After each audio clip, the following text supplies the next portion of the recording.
Welcome to Coachify, a podcast where we have moving conversations for expats with a coaching mindset on everyday topics. We bring helpful concepts closer to you so you can use them in your everyday life. I am Reka, life coach working with expats, focusing on change management and resilience. You can connect with me via Instagram, Facebook, or my website, theenchantedyou.com.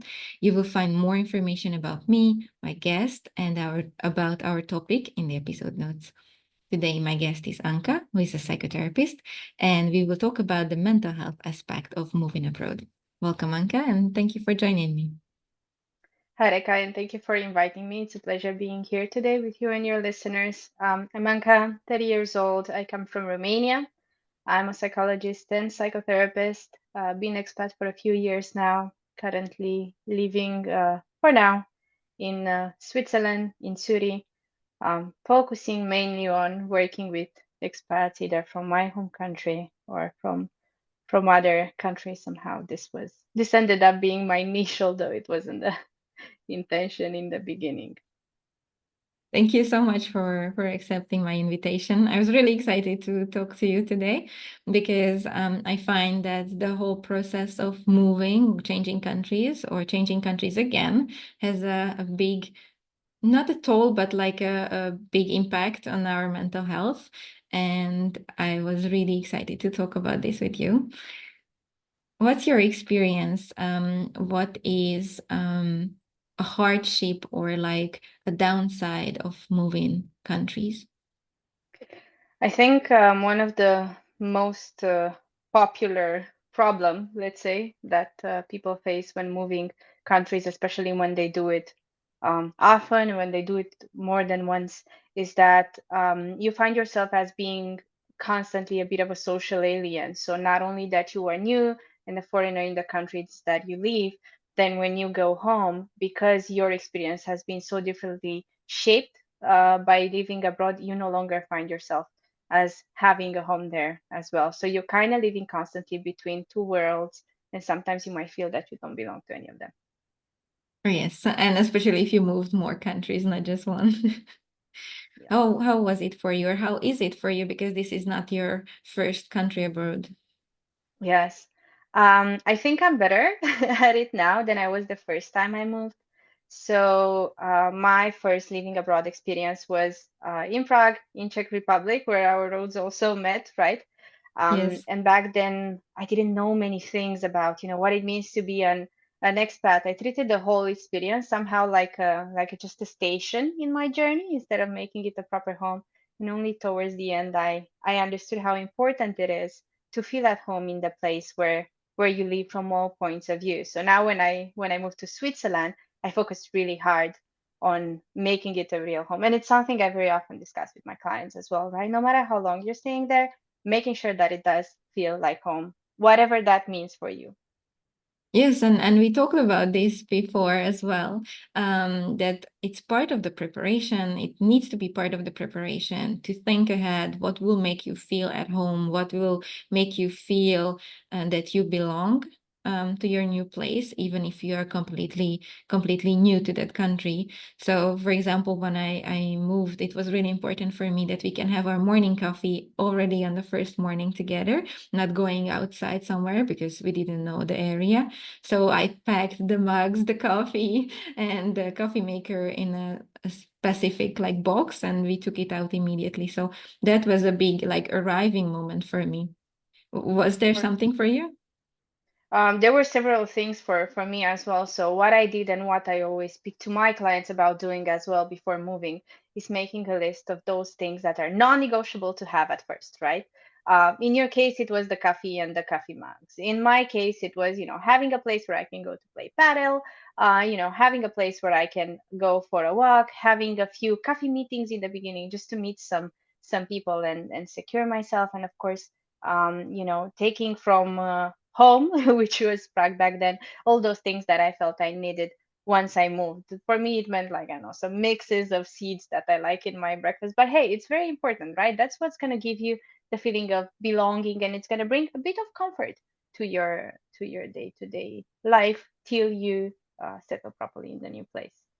Yes, and you can prepare for that. So oftentimes I find that we are all immersed in the to-do list, finding a flat, finding a new job, or like packing all the things, and we forget about the other aspects of moving, the saying goodbye, the welcoming new things, or just the preparation of a new life. And we talked about it, and I really liked that conversation, and I would like to bring that topic here. What are the things which you think we often forget and we should include in our preparation when we go move abroad? I think closing properly the chapter where we've been living is something that is often overlooked. The importance of closing that chapter because we are so much looking into our new life and in everything that is going to bring, often putting so many expectations on that new place that most of the times do not get fulfilled in the way in which we would want them fulfilled. We do not close properly the chapter. And what I mean there is sometimes just taking some times. To write down those things that we learned, those things that we would have done different, the ways in which that experience, that country contributed to shaping to the person that we are now, what it brought us, what we would do different in the new place, having a small celebrations. All these rituals are so important for our well-being. Having a small party, a dinner, a coffee with the people that we love from that place, giving them maybe some feedback about how they shaped us, thanking them for being together with us in that journey. All these things are just a way of wrapping up nicely that chapter and moving into the new place with like a clean base.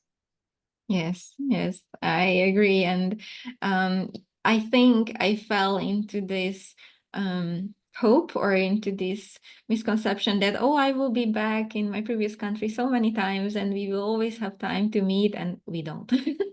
Like most of my relationships with friends and family are online now. And yes, of course, I go back to the other country, but it's always such a short time, not everyone fits into that. So just giving this time and a space to celebrate our friendship there and to say goodbye, or like close the chapter and change the relationship a little bit, move it to a different way of connecting. I think that helps. Yeah. Yes. And as you're just underlining that point, I'd like to put it up front a bit as well. We need to be conscious of the fact that our relationships, our way of interacting, not our relationship specifically, is gonna change. If we were used to have coffee together, every few days, we're probably still going to be able to have that coffee, but it's going to be online. And there might be the possibility that we'll be grieving that period when we were able to do all these things up front. And it's good to set some expectations about it and not to fall down that rabbit hole and think, oh, I'm going to lose this friendship because it no longer looks in the way that I'm used for it to look, and it's going Mhm. to transform into something else, or it's going to go more virtual. And if we are prepared for that and we've already acknowledged it, then once we hit that reality, it's not going to be that hard to accept and integrate. Yes, and I really like that part what you said, that we will have the same coffee but online. And this was something I needed to learn and needed to change my expectations a lot, because the first time I moved abroad, I wanted to have the same experience, and then I looked for friends locally to have that coffee shop experience with them. And now when I moved here, I I just moved to Belgium in January, so it's quite fresh. And I was hanging on to those friendships from my previous country, from Prague, from Czech Republic. And I was always saying, oh no, we would just do it online. And then I kind of missed the other half. So it was the one end of the spectrum and then the other end of the spectrum. So I think the next time I will move, I will be more of a balanced place, and I will know that I can keep my old ones, but also look for new ones, because it took me some time to start looking for new friendships here. Because I was sort of afraid that it will, not have space for the old ones then.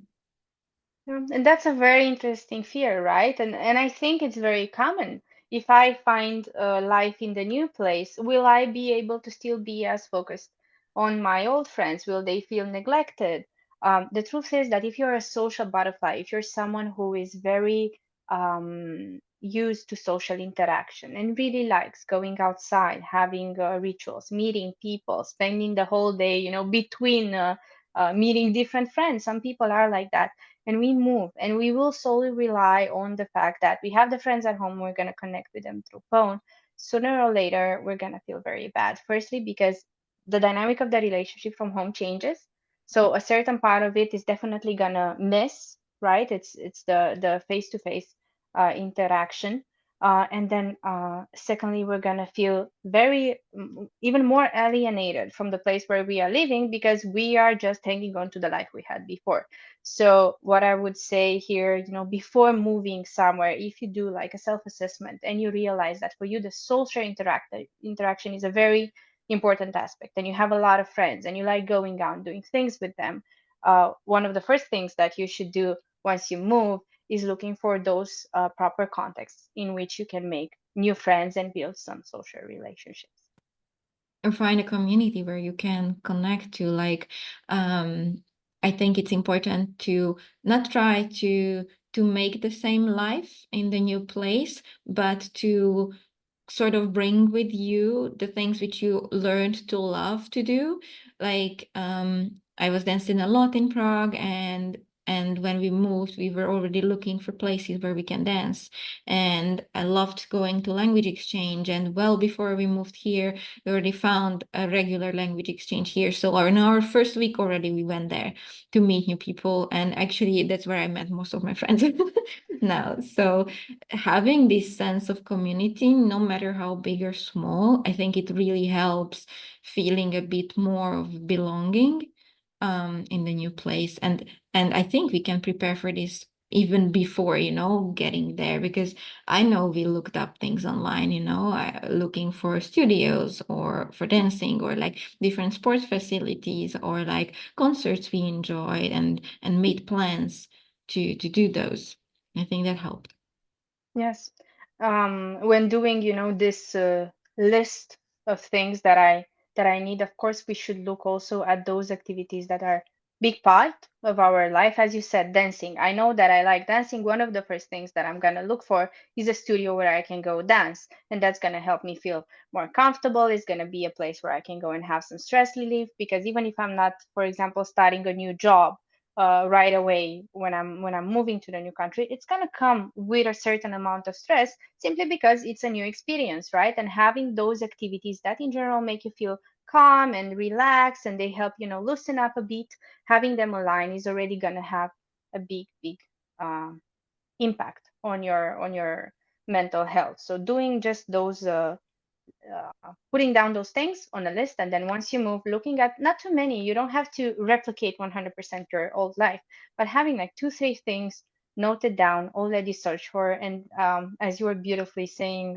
before, having something to look forward to, be it a concert, a class, a language exchange group, is also going to give you that certain amount of motivation and also the feeling like home or feeling more comfortable. Yeah, and if I have something to look forward to, then maybe the sort of crash of reality is not that hard, because um, when we planned to move, and I can just speak from personal experience, like when we planned to move, we were so excited about the new place, the new country, the new culture, the new everything. And then we arrived and the flat is filled with boxes and we need to clean and pack, and then, oh my God, okay. But then we still need to go to work and like do all the things. The life didn't stop, and just certain things to look forward to, like certain events which we were anticipating, helped us get more into an ease, more into like an everyday feeling of the place, and not just be overwhelmed with all the things that happened. Having more of a realistic approach.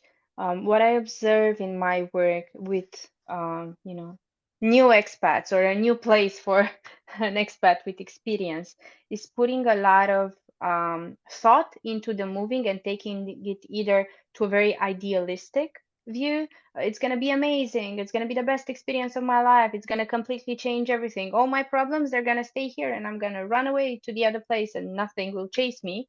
Or if it's a dynamic in which maybe you really don't want to move that much, but your partner wants, or you found a job there and you cannot find a job in the country where you are, so you're kind of pressed, to move, and then they make everything very, very negativistic. I'm gonna lose my friends. I'm gonna be alone. I'm gonna hate it. It's not sunny enough. It's too sunny. It's too crowded. It's this. It's that.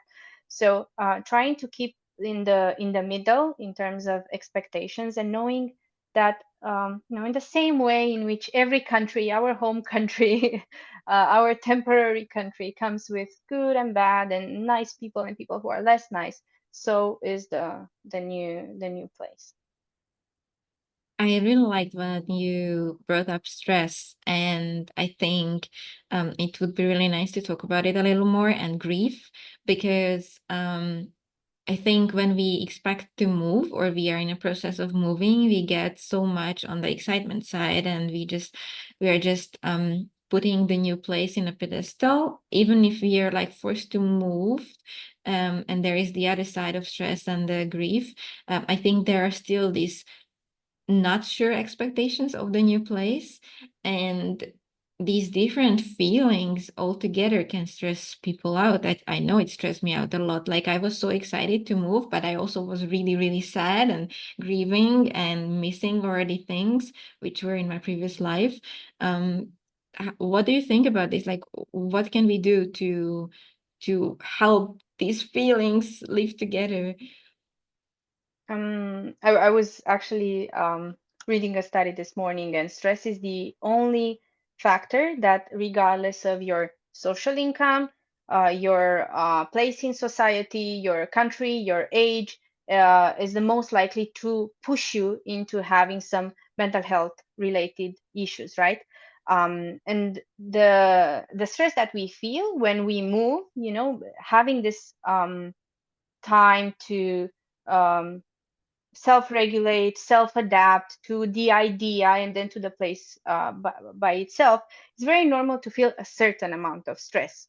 It's a defense mechanism, right? It keeps us in a safe place, as is anxiety. But then the problem comes when we start to fuel that.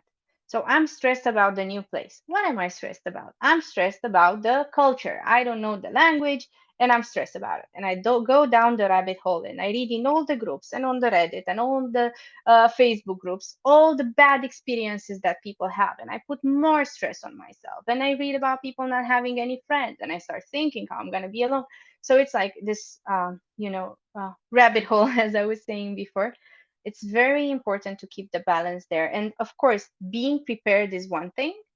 Preparing always for the worst is as if you're living that situation. So having a balance also in the research that we are doing, trying not to just fuel things, because at the end of the day, if we go and read about something and we already internalize that experience of the other person, we're going to put on the glasses of that experience. So for example, let's say I'm moving to Switzerland, and I read very often that Swiss people are colder, that they are not as welcoming, and so on. And then if that's my experience, that's going to be the way in which I look at the world. And maybe one of my neighbors doesn't say hi one day, and I'm going to think, oh, they don't like that I'm here, that I'm a foreigner. Maybe they're just having a bad day. So it's Yes. very important to see what we take on, because if all you have is a hammer, everything is going to look like a nail, right? We always Yes. say say that. So keeping balance in taking other people's experiences as relevant, or as too relevant. Yeah, and I think it's important not to take and enlarge one experience which you have. As you said, maybe my neighbor doesn't say hi. I when I lived in Prague, I often heard people that they had really bad experiences with the locals when they tried to speak Czech. And I speak a little Czech, and for me it was always like a good experience. If I tried to speak Czech, they were nice and tried to understand and tried to help. And I heard from many other people that no, they were just they were just closing them out, like not helping at all. And I was often wondering that maybe because my first interactions with the Czech language and with Czech people were positive, maybe I just tend to form the things differently. And that's why I had more positive experiences, because my outlook on it, my expectation was already a better thing. Yeah, of course, it's very very relevant, but it could also be the fact that maybe you didn't come with a misconception of people there being a certain way, Yeah, right? maybe. One of the things that I invite my clients to do um, is to think, could people be like this at home as well? Because Oh. very often expats tend to compare the new place, the social norms, the cultural norms with home, and think, oh, but at home people are nicer, warmer, more talkative, more welcoming. We don't know, firstly, because we are not expats in our own country, so we have no idea how it is for an expat in most of the cases. Hmm. And secondly, we need to think about the particularities of people as well. So not only being cultural. Could it be that at home a neighbor might not have said hello to me? Yeah, probably. Probably it could be. Could it be that at home people are not very welcoming and smiley? Well, yes, that could also happen. But would I translate it in the same way that I translated for this foreign person? Probably not. That's a really nice example and exercise. And interesting that when you first said if it could be that people are like this at home, I didn't think of my home country. I thought of people being in their own homes and own houses. Like, Yeah, of course. maybe do they act like this in their families? And that was my first association. And that also like makes sense to me. But yeah, this is a really nice exercise to do. What can we do to take care of our mental health when we are preparing for a move?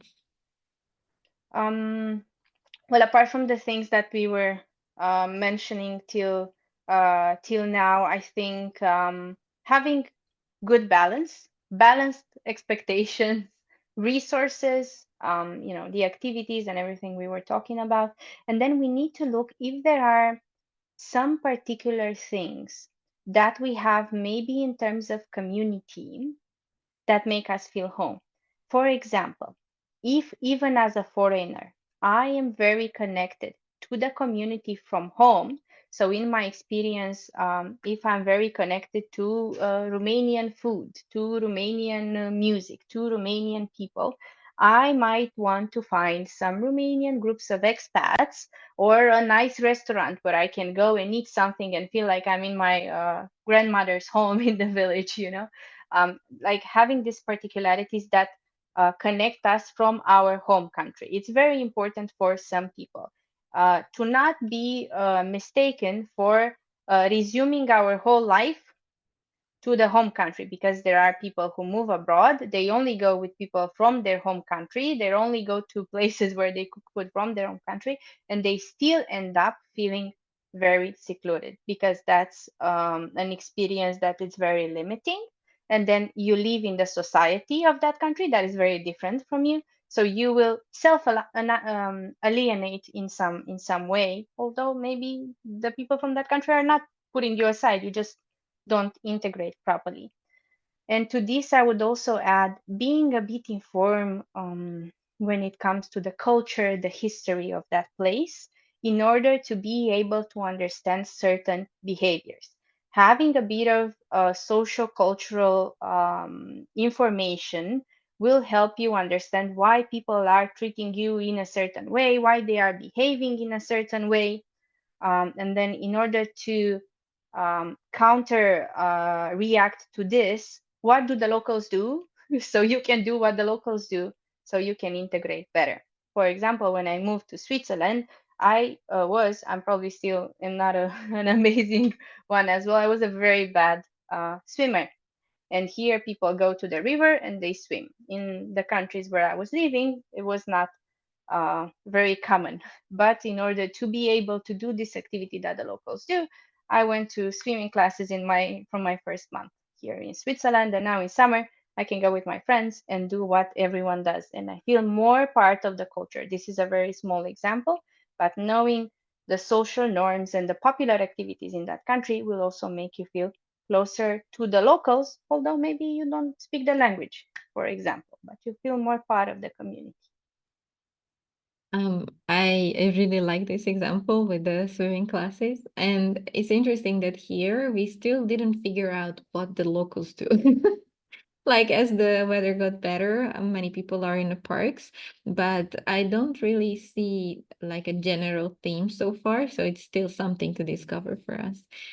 And you talked about the language. I think oftentimes we think, oh, English is enough for everyone and everywhere. And maybe you move to a country which has a language which is super hard and like, or maybe not that well spoken in other areas of the world, like Czech in the Czech Republic or Hungarian in Hungary, where I'm from. But I think it's useful to just, even if my own peace of mind, to learn the basics. Like I don't have to be fluent in I don't know Dutch if I go to the Flemish part of Belgium, but it's great that if I know how to say hi, how to say thank you, how to, I don't know, ask for basic stuff, because that will give me a sense of safety, sort of, and like more of less of an alien and more of a guest in that area. At least that's what I found so far. I'm very happy you said the word guest because Yeah. that's how I like to think about the experience of being abroad as well. I am a guest in someone else's house, and I'm gonna try to do my best to be polite. They are welcoming me with some things, and I'm gonna be nice. And sometimes just making the effort to know how to say hi, thank you, what a beautiful day, doing the small talk, it's going to take you such a long way because it's a way of demonstrating respect, and people like that because their country is their home.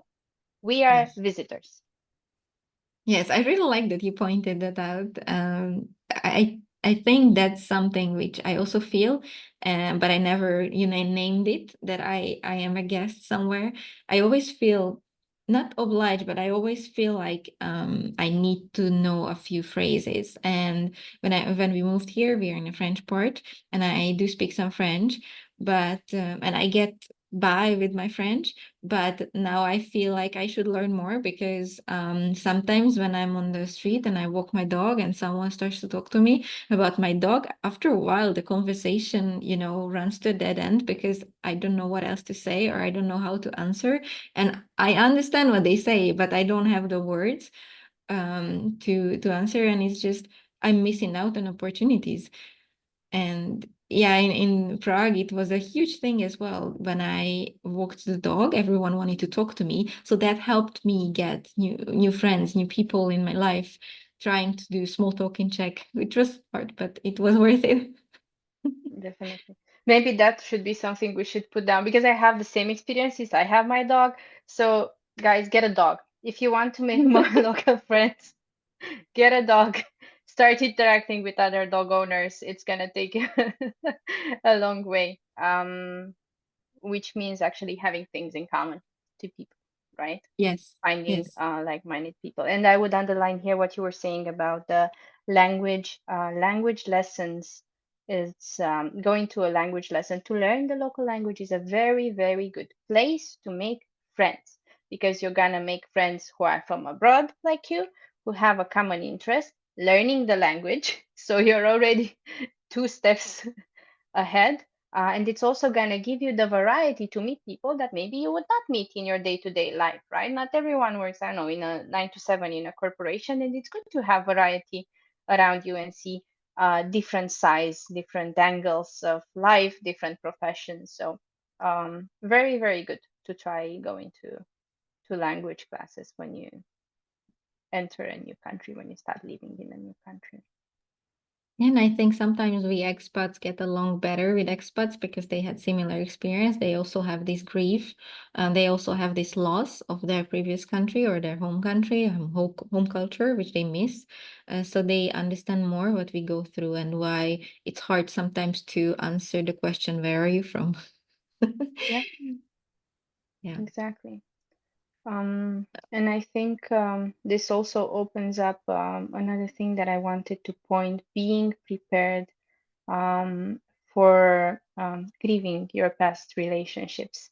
Because no matter how close you keep them, we were talking earlier, about having this interaction online and so on, especially if you have a group of friends, they're going to still meet, they're going to still see each other whilst you're away.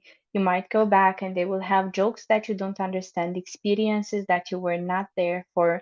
You might feel as a spectator in their life for a while, and in time you might feel more having more in common with the expats than with the people from home. And it doesn't mean that you no longer care about them or that they no longer care about you. It's simply the distance that is normal to settle the different experiences, the different mindsets. Some studies say that expats are more prone to depression, especially because they ask more questions about what am I doing with my life. Changing countries often, changing jobs, changing, the social circle invites you to a lot to this question of what am I doing with my life? Where am I going to settle? Is this my final destination? And the lack of answer often to these questions can take you on a not very nice path. So, as a underlining here, if you guys feel that in your expat life you ask these questions often and maybe they send you into a bit more sad mood, you feel a bit gloomy, you feel that maybe it's a good moment to reach for a professional, because as living abroad you're a bit more prone to depression, to different things regarding to mental health. Yes, and I would say reach for a professional well before you move. And I was so really glad that you were by my side in my way on the preparation time, and a little bit after I arrived, because it helped me a lot to unpack things which came up, because moving countries brings up a lot of things which were hidden underneath the everyday life surface, the routines. I'm someone who thrives on routines. Like I need my daily things. I need my mornings. I need my evenings. It gives me structure. It gives me safety. It gives me sort of a feeling of security, safety. Um, and when that changes already because of preparation, already because I have a lot of things to think about, then the stress, then all this change bring up things which were hidden, and traumas, and like, even if it's not just trauma, but some things which you never discovered about yourself. And it's so good to help a professional by your side who can help you unpack that.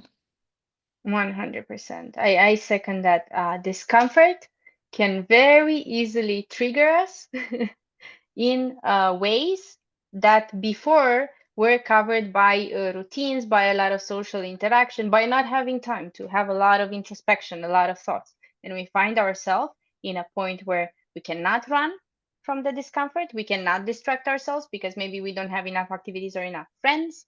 We do not have the space to self regulate because maybe we still don't feel at home there. So it can be a hard experience. And as you were saying, of course, it's easier if you have a mental health specialist, be it a coach, a psychologist, a psychotherapist, whatever speaks to you, joining you on that road, so that when those things occur, and they will in one way or another, you can quickly reach out to someone, and having a space to ventilate, to self-regulate, having someone to guide you a bit, it's gonna it's going to make things easier. The longer we stay in an uncomfortable mood, in depression, in anxiety, the longer time we stay, the harder it is to correct that after you start working with someone. It's like when you have a physical wound, right? The longer we take before addressing that,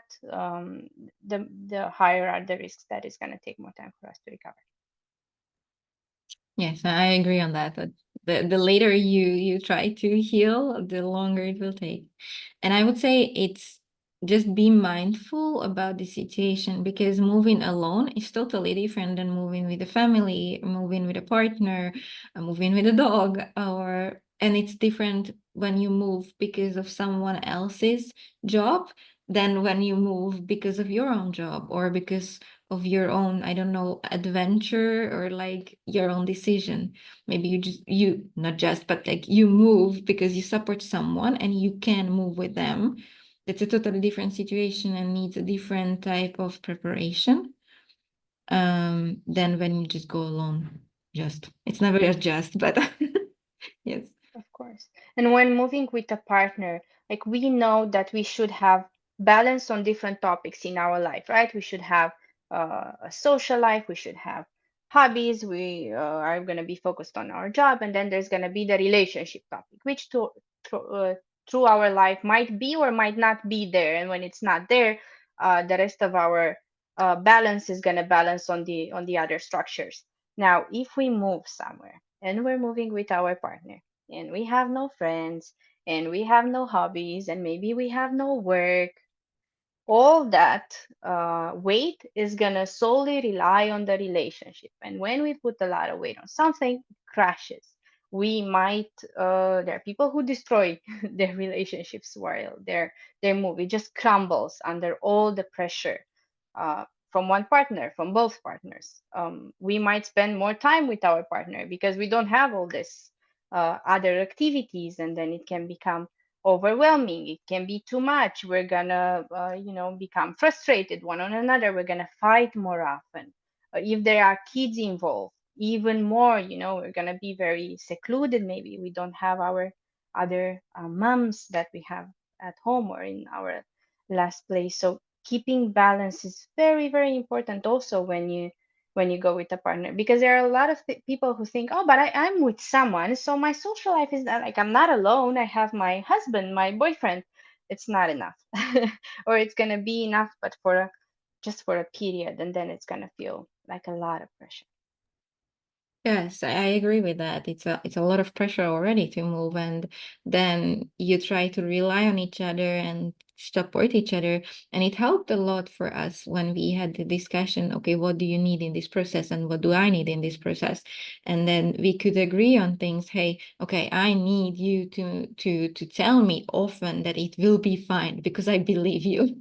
Even if Mhm. like we will have ups and downs, I need to hear that because that will give me strength, and like I need, I don't know, someone needs to know, okay, we have a flat, or someone needs to know, okay, my visa or like my work papers are done and signed, because until that I cannot sleep properly. So I think that that helped a lot.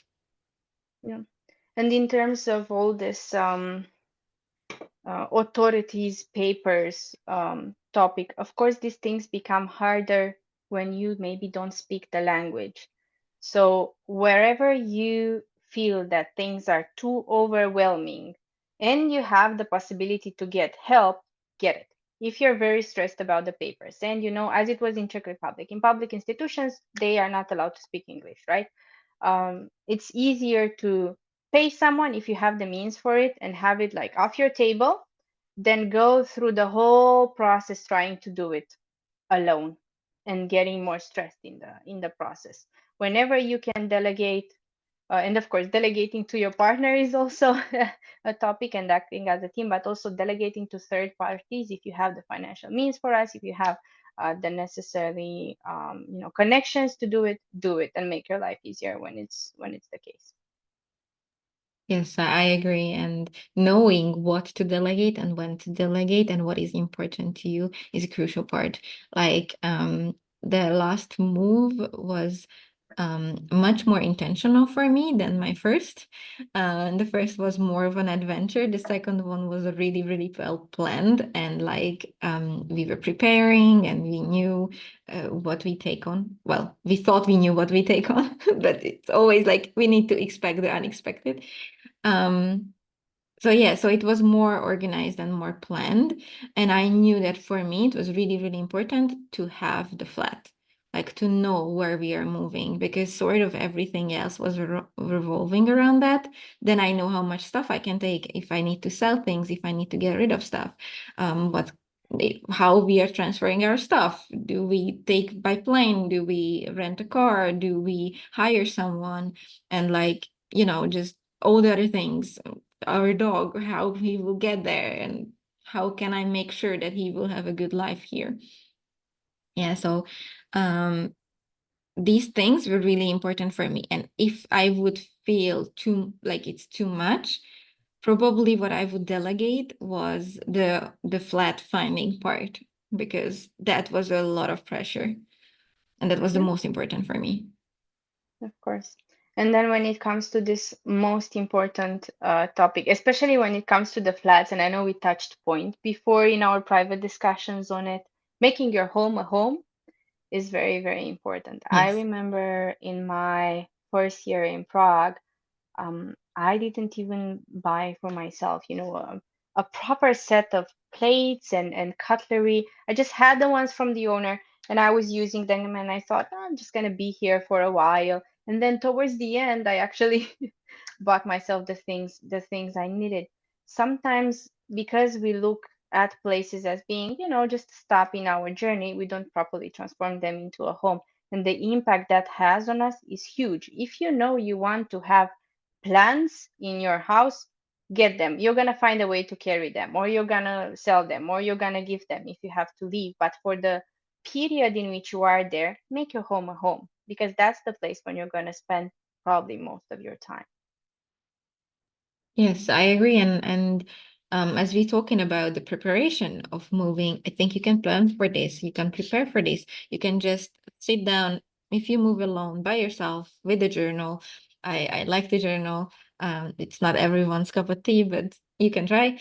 Or if you're moving with your family, then sit down with your partner, with your kids, and discuss what makes you feel at home here where we are right now, and try to either transfer that or find a way to make that happen in the new place. And for example, for me, the feeling at home basically is like my partner and my dog. Like if we are all together, that's home for me. But after a while living in a place, I do want pictures up on the wall. I really like to have photos. I like to have pictures. There are pictures my friend painted. There is a huge puzzle I made, which means a lot to me. So I like those things on the wall. But there are more of these small things, and maybe it's different for you. And you said it's cutleries for you, and like the plates you didn't have. Find the thing which is important for you, and try to think in advance, how can you make that happen? How can you bring that with you, or get it for yourself? Yeah. It's gonna make an easy way, uh, introducing into the new life. And since you were mentioning apartments, and I know this is such a big topic, wherever you move in Europe, in a capital, everyone will say you cannot find an apartment, and it's one of the reasons for which people stress the most, that they won't find an apartment. They didn't even start. They haven't seen any apartments, but they are very stressed about not finding Yeah. one because they looked at other people's experience. Um, Try not to take into that, even if you're moving to a super populated city. When I moved to Prague, I was told I'm not gonna find an apartment for months. I found it in my first week. When I moved to Switzerland, I was told that people were looking for apartments for 3, 4 months. I found my apartment in my first month after seeing only 2 apartments. So being able to find or not also depends on how flexible you are, how much you're willing to invest in making that place look nice, even though it's not perfect. And it's often the people who are very perfectionist and who want to have everything same as before, who do not find those proper places that are, at their level of expectation. Yeah. So again, be mindful of what you read online and how you take other people's experiences as your own. And I think often it's a misconception that you can only find an apartment when you are there. Yeah, I I found our apartment when I still lived in Prague, the apartment we live in now, and everything was dealt with. I basically came to visit just because I wanted to. Didn't have to. I could just take the key on the day we moved in. And also another like thing which was made look harder than it is to find a place with pets, like which accepts dogs or cats.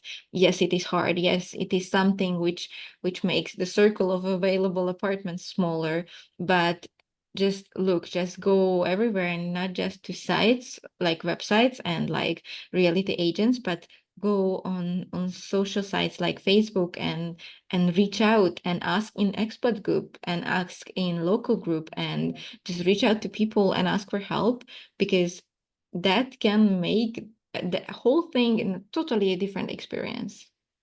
Yeah. Um, so reading a lot about the downsides of things, not good, but reading a lot about the main things and asking directly, how do I travel? How do I buy a train ticket? How do I buy a monthly subscription? Where is the best place to look for? So this exact questions, these are very good because they're going to make you prepare. They're going to save you time. They're going to save you money because the locals many times know how to do things differently than a tourist would. So don't only rely on what you find on different websites, but actually get in the communities and use the knowledge that people already have to make your life easier. Yes, and this community thing and reaching out reminds me of something you told me earlier. Setting like coffee dates with people you haven't met yet well in advance is a really good thing to do, because it A gives you something to look forward to after you moved, and B, it already starts to connect you to the community. So reaching out, looking for friends in these expat groups or local groups are really it's a thing we see more and more, and I think it's a really nice thing to do. Yeah, I found two of my closest friends here just by posting on a WhatsApp group and on a Facebook group. Hey, does anyone want to go for a coffee? And I see that people do that very often, and they have so many responses and so many interested people. And you can always start things as well. Let's say in your home country you were playing table tennis and you didn't find someone. Just you can just post on a group, hey, is anyone interested in playing table tennis? And maybe you build a group by yourself or a community. So be courageous with it. If you know that you like being social, be courageous and intentional even before you left, so that you can always already have that once you move. Yes, and I agree with that. I also started like a craft meetup here because I missed my crafty friends from Prague. And I was like, hey, anyone here who needs some crochets? And now we're like some 12, 15 people in a group, and we meet every few weeks. And now we did picnics in the park in the summer. It was really nice. Right? And the studies tell us that happiness, like the most common and actually the only factor that will determine your happiness, no matter how rich or poor you are, or from what community or from what country you come, is your social circle. If you have stable relationships, and you don't have to have 1,000 friends, but if you have like one or two and they're like there for you, that's gonna really determine how happy or unhappy you're gonna be in your life. So building the social circle is very important. The size of it depends on how sociable you are as a person, but having some people is definitely very, very, very important. And here I would also mention not to solely rely on your work, or on, oh, I'm going to just meet people at work and that's going to be enough for me. Because this is often a thing that can facilitate going into a burnout or going into stress if all the people around you are working at the same place with you and they are your only friends, and you meet and you will find yourself in time only speaking about the deadlines and that colleague and the stress and what's happening. And instead of it being a way for you to decompress a bit and relax, it's gonna be just a continuous fueling of maybe the work stress. So having friends at work, yes, of course, it's nice, but having friends that are from outside work is also important, and it's common for Some expats to have their entire social circle built on colleagues from work. Yes, and then can actually backfire if there is some issues at work that can affect your friendships, and then it's really hard to recover from that. Of course. Yes, Yeah. also. We are slowly coming to the end of our time today, but we will continue this discussion because it's a really long topic and we have even more to say. What is something which sort of a takeaway you would tell people who plan to move, but they are before the move? What should they do? What should they pay attention to? Um, I would say plan with flexibility. Don't try to control every aspect. Rely on our human capacity to be adaptable. Mhm. Make sure you have a social circle and try as much as you can to make the new place feel like home, but don't try to 100% replicate your home. Yeah, that was beautiful. Thank you very much. Thank you, Okay. Anka, for being here. Thank you for inviting me. It was an absolute pleasure. It was my pleasure as well, and we will continue. Thank you very much for listening, and hear you next time. Bye bye. Bye bye.